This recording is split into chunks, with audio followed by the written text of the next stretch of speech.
War God Finn is upon us. Not really much of a surprise, let's be honest here. We all knew what was going to be happening as soon as this live stage got announced. But we have War God Finn coming to the game May 16th. He actually comes out the day after I get back from my vacation. By the way, I'm going on vacation. This video was recorded before I go on vacation, of course, but every video that you see from here onwards will actually be pre-recorded stuff. So if you don't see me answering comments and all that, that's the reason why. May 16th, the first Super Awoken unit is coming out, which is going to be War God Finn, or as they're calling it on Grand Summoners Global, Ascension. I think that actually sticks more than Super Awakening. Having ascended units, that sounds pretty powerful. All Super Awoken units or Ascended units will have a Super Art, and usually the Super Art is stronger than their True Art in terms of modifiers. Maybe not in terms of what it's capable of doing, but their modifiers are always higher. And the way how you activate the Super Art is you have to acquire 300 Art Gauge. So you know how an Art takes 100, True Art takes 200, your Super Art will be taking 300 Art Gauge. On top of this, they will also be increasing the level cap of these characters to level 120. However, the way how they gain levels is unique compared to other characters. The usual leveling process can be done from level 1 to 90. Once you get to level 91 to 120, this is where it significantly changes compared to regular units. In order for you to get to level 120, you have to use this unit in quest and grind the XP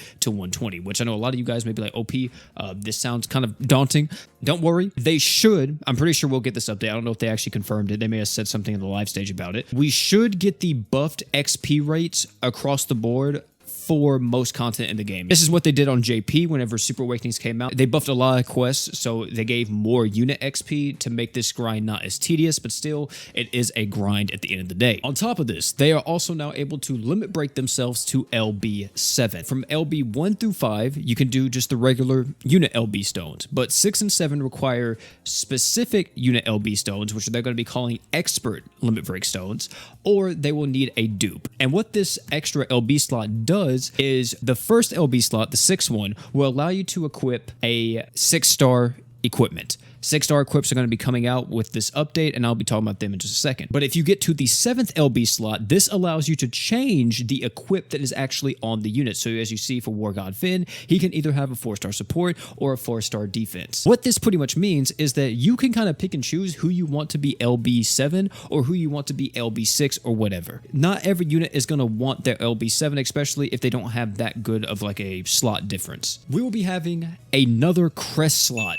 Yep, another crest slot will be able to be slotted into this character. Now that's actually in terms of what the unit is going to be doing. However, there is another thing that will be coming with this unit, which is going to be Summoner's Road. And thankfully, they actually made a pretty good chart here to kind of explain it all, so I don't really have to do too much. Summoner's Road, the mightiest challenge yet, has arrived. This is how you obtain 6-star equips and how you obtain materials to super awaken your units. Now, you see here it says get soul gems for ascensions. And as you see at the bottom, it's listed here. You can obtain these soul gems even if you don't finish stage 5, because stage 5 is like the in-game fight. That is like the elite fight right there. So if you can't beat stage 5, don't worry about it. That is for legitimate hardcore players. Another thing that Summoner's Road will allow you to get will be the 6-star equips. This will be the first 6-star equip that we get, and the first one, which is going to be the replica, this will be the one that is more readily available to everyone. However, if you want to go deeper and you want to get to stage 5,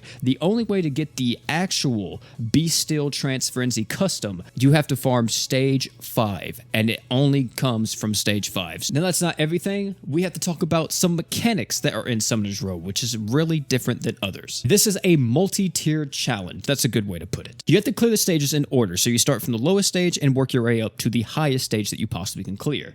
Units and equips can only be used once per stage. Later stages are harder, but you get better drop rates, so it's pretty good. Let's say you beat your first stage, okay? And you see here, they said that they use these units. So they use Fire Orvale, Chloe, Water Priscilla, and Thetis. These were the units used. So in stage 2, these units become unavailable. So you can no longer use these units. And mind you, you can't use the same equips either. So you have to be mindful of what you're going to be using equip-wise and unit-wise per stage. I will say the first stage is extremely easy. So don't go in with like the best team that you possibly can. But if you clear stage 1, congrats, those units will now be locked off, and now you can clear stage 2. And then from stage 2, you can go on to stage 3, 4, and then eventually stage 5. So this game mode is all about planning your teams out, making sure you have enough units available, and using all these characters to, of course, beat every single stage. Another thing to mention too is that you don't need to actually use 4 units in total to beat every single stage. So if you think you can solo a stage with a unit, you might as well try it and see if it's possible. So yeah, it's not that bad. I know a lot of people was doom posting this and be like, oh my god, I can't do this, but they try to make this kind of like the best middle ground for new players and old players, but this is definitely a piece of content that is really geared towards veteran players and people who've been playing the game for a very long time. And the last mechanic we have to worry about in the Summoner's Road is the Lucky Challenge mechanic, or the luck gauge mechanic that we were just talking about a second ago. So this is your party's total luck values will be added to the luck gauge, and it fills it to get random rewards like 6-star equips or ascension materials. So let's say you go in with a team and your team's lucks are all like 100 luck each. Well, it's going to add 400 luck to the luck gauge, if that makes sense. Then once that's filled up, you get random rewards as you see here, and you only get a certain amount of attempts at the lucky challenge. And this should reset every week, if I'm not mistaken, or every day. I'm pretty sure it's every week. So yes, this is a weekly content thing that you should be doing every single day, which means technically, boys, we finally got some in-game. It's actually kind of exciting. This would be really fun to go through. I'm thinking about live streaming my first attempt, so tell me down below if you guys would like to see that or not. Boys, I want to say, I can't believe it, but we are up. I can't believe it's actually happening, but I want to show you guys this picture. Deluxe Alch Summon. Get one of the 15 units, including the new War Hero Finn. I'm still calling this man War God Finn. I don't know why they changed it to War Hero, but okay. 5-star legend guaranteed with 5,000, 7,000, and 10,000 Alch. This is a step-up Alch summon with 1 to 15 characters in it, with a chance of you obtaining War God Finn from it, which I think is amazing. And I've been told that this is a thing that doesn't go away. So for an example, once you do a full rotation, so the initial step up will go through like this, and then once you do the initial step up, there will then be another banner that will be an Alch summon banner, and it should just be 10k Alch with all these characters in it. And you guys believe it? They finally did it. After all this time, they actually brought it back. And what a unit to bring it back on, am I right, ladies and gentlemen? Hopefully all you guys have been farming your Alch up, because if you haven't, then make sure you do.